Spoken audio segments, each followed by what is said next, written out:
So with the Title VI enforcements, we've seen now spending freezes or pauses within the Ivy League.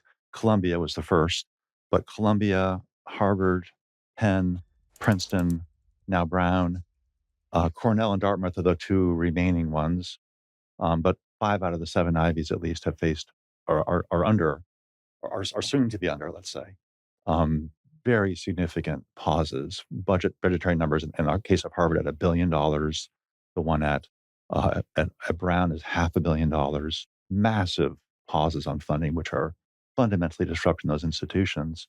Our interest, of course, is primarily in open inquiry issues. Can you just tell us a bit about this action on the part of the government? Help us understand exactly what powers the president's claiming to have when he makes these actions. What's the relationship of the federal government and the executive power in particular to the budgets of universities? Yeah, this is really interesting stuff and very consequential, as you were outlining. So all institutions that accept federal funds, as a condition of accepting those funds, are subject to the anti-discrimination laws, and there are a bunch of them. There is Title IX with respect to gender. You have the the ADA with respect to disability. You have the Rehabilitation Act also with respect to disability. You have Title IV and Title VI with respect to discrimination on the basis of race and national origin, uh, and and ethnicity. And I'm probably not thinking of a couple off of the top of my head at this moment, but the obligation to abide by them comes, with the possibility that you could lose your federal funds if you remain, in violation of any of those statutes. And they empower the federal government to terminate their federal funds, when an institution has been deliberately indifferent, for example, um, to whether or not they have an environment that is discriminatory on one of those bases, So, or whether or so not they themselves are discriminating. So if there was smoking gun evidence that a school was purposely not admitting people of a particular, ethnic background on discriminatory basis, that could be grounds to terminate. so in the context of the Civil Rights Act being passed, then these are the kinds of were these the kind of actions the government might be taking to police universities that might not be abiding by the Civil Rights Act? That's right. That'd be a paradigm case we can have in our minds of the government using this power appropriately, Right. And the idea arguably here appropriately. I'm and the sure some. idea here is you needed teeth to make sure that you know institutions can be brought to heel, but also, do we want as a country to be funding institutions that were discriminating on people based on their ethnicity? And I think that most of us would agree that we don't want to be funding that we want to end discrimination.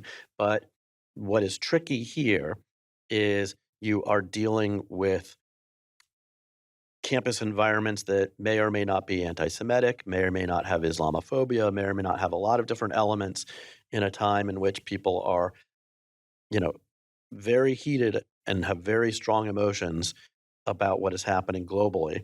And there's a lot of clashing on those topics.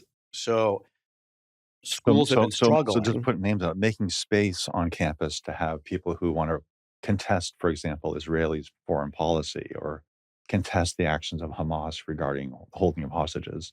Making space for those conversations is an important part of open inquiry and academic freedom. And yet those kinds of positions can edge into versions of a climate of discrimination. Is that how you would say it? I mean, yeah, I mean, people have the free speech Anti-Zionism rights. becoming anti-Semitism, for example.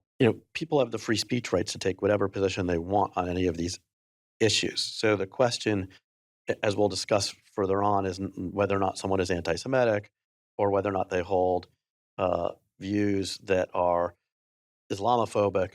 The question is, did their conduct rise to a level or what they were doing crossed out of the realm of protected speech and into the realm of one of the unprotected categories? So I think of like true threats or incitement to commit imminent acts of violence or harassment. And And is conduct a crucial word there?